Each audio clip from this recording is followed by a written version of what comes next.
나는 왜 이렇게 주변에 여자가 없지? 그래도 나 정도면 괜찮지 않나? 주변에 여자만 좀 있으면 예쁜 여자 만날 수 있을 것 같은데. 이런 생각을 하시는 분들이 꽤 있을 거예요. 저도 예전에는 언젠가 좋은 여자가 생기겠지라며 같은 생각을 한 적이 있었거든요. 근데 아니더라고요. 우리가 바래왔던 영화 같은 만남, 운명 같은 만남도 자신의 경험치가 충분히 쌓여야 비로소 여자에게 경험시켜줄 수 있다는 걸 한참 지나고 깨달았어요. 이 경험치를 쌓으면요, 어딜 가든 본인이 가는 곳이 운명의 상대를 만나는 장소가 되게 됩니다. 경험치가 없다면요, 어딜 가더라도 인연이 아니었다고 생각이 들게 될 거예요. 그래서 오늘은 이 경험치가 없으면 어떻게 되는지, 왜 쌓아야 되는지를 제 경험을 토대로 풀어보도록 할게요.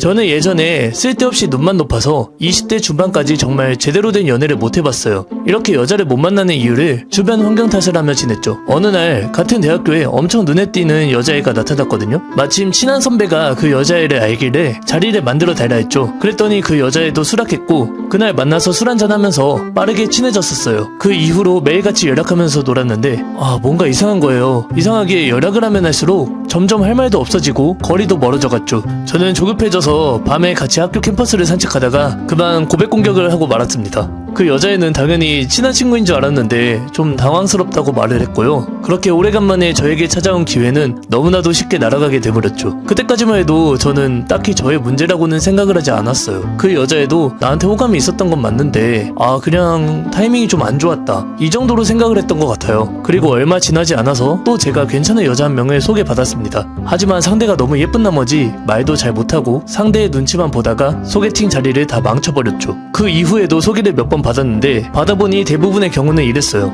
제가 마음에 안 드는 여자랑 있을 때는 제가 말을 엄청 잘했는데요, 마음에 드는 여자랑만 있으면 꿀먹은 벙어리가 되는 겁니다. 그때 제가 깨달았습니다. 사실은 내가 감당하지도 못하는데 나는 가만히 앉아서 예쁜 여자를 원하기만 했구나. 그리고 저는 인정을 해야만 했습니다. 외모, 능력 말고 보이지 않는 무언가가 있다는 사실을요. 여자에 대한 경험치가 없으면 좋은 인연이 찾아와도 잡을 수 없다는 사실을요. 그래서 일단 제가 제일 부족한 여자에 대한 경험치를 올리는 게 맞다고 생각을 했어요. 인터넷을 보니까 번호를 물어보는 게 블루오션이고 남들이 하기 힘들어하는 걸 해야 보상이 크다고 하더라고요.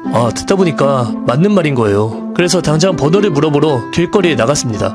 근데 결과는요? 3시간 동안 길거리만 돌아다니다 말 한 번 못 걸어보고 집으로 돌아왔어요. 근데 그렇게 돌아오고 나니까 자존심이 너무 상하는 거예요. 내가 이 정도도 못한다고? 그래서 다음날 한 번 더 굳게 결심하고 나가서 3번 정도 물어봤던 것 같아요. 그 중에 한 명은 유부녀라고 했고 2명에게는 거절을 당했습니다. 그래도 남자가 번호를 한 번쯤은 받아봐야 되지 않겠나 싶어서 그 다음날 10번을 더 물어봤고 마지막 10번째에 번호 하나를 겨우 받았습니다. 정말 처참한 결과죠. 그래도 제 자신에게 스스로 평범 이상이라는 점수를 줬었는데 이렇게나 거절을 당하다니. 번호를 받을 땐 잠깐 기뻤지만 그것도 잠시, 자존감과 자존심이 오히려 많이 떨어진 상태였습니다. 집에 돌아간 후 그 번호로 연락을 했었는데 바로 안일식 차단을 당한 건 덤이고요. 그 이후엔 모에 홀린 듯이 여자가 있는 곳이라면 어디든 갔던 것 같아요. 소셜 모임도 나가고 혼자서 클럽도 가고 소개팅 어플을 설치해서 어플도 시작했습니다. 그렇게 여자가 있는 곳에 저를 노출시키니까 저를 마음에 들어하는 여자도 하나둘 생기고 낮았던 사회성도 자연스럽게 올라가기 시작했습니다. 그랬더니 가끔 길을 가다 마음에 드는 여성을 발견해서 번호를 물어보는 것도 한결 자연스러워졌어요. 번호를 받는 경우도 많아졌고요. 여자의 반응도 이전처럼 싸늘하지는 않았습니다. 하지만 이상하게도 여전히 제가 마음에 들어하는 여자는 별로 절 좋아하지 않았어요. 저는 스스로 대체 뭐가 문제일까 하는 의문이 들었었죠. 그러다 어느 날 제가 정말 마음에 맞는 남자 단짝을 한 명 만났습니다.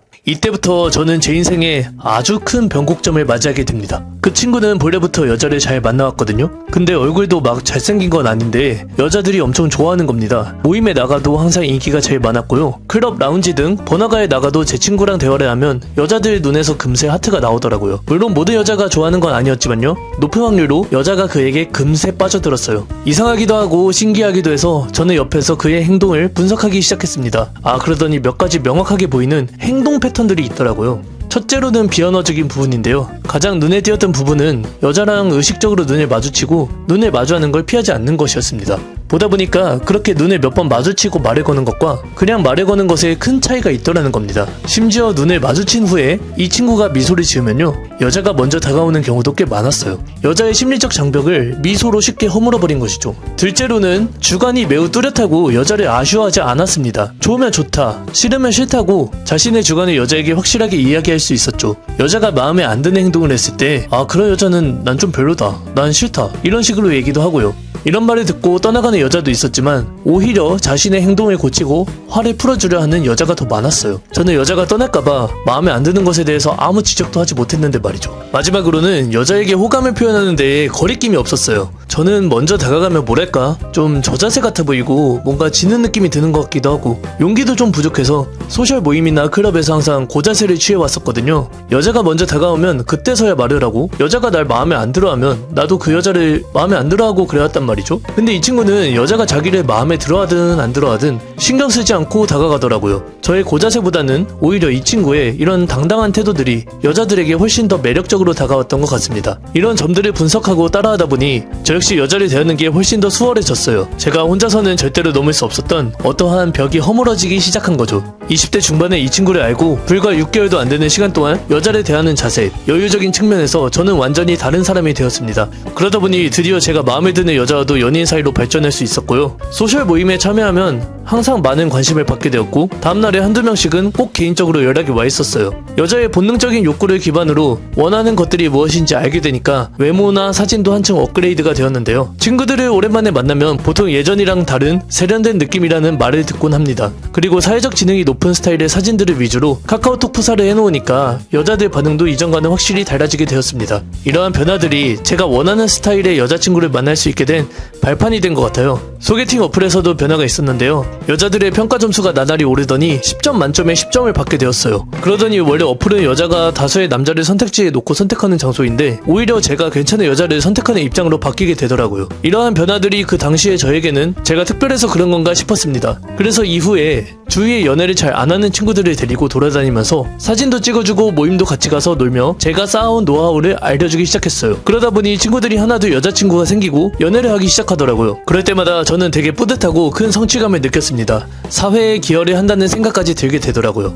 근데 이제는 제 주변에 연애를 못하는 친구들이 거의 없어져서 이런 도움을 주고 싶어도 줄 수 있는 사람들이 많이 없게 되더라고요. 이러한 이유들 때문에 제가 유튜브를 시작하게 되었습니다. 제 경험을 바탕으로 연애가 어렵거나 좀 더 수월한 연애를 하고 싶은 분들을 위해 도움을 드리고 싶어서요. 앞으로 올라오는 제 영상들에서는 제가 짧은 시간에 연애에 관해 높은 성과를 이루게 된 노하우에 관해서 자세하게 풀어보도록 하겠습니다. 반복해서 보시면 분명 많은 도움이 될 겁니다. 근데 제 채널이 아직은 작아서 아마 다음에는 찾아오기 어려우실 수가 있어요. 오늘 보고 다음에 또 찾을 수 있겠지? 하다가 까먹는 경우가 많더라고요.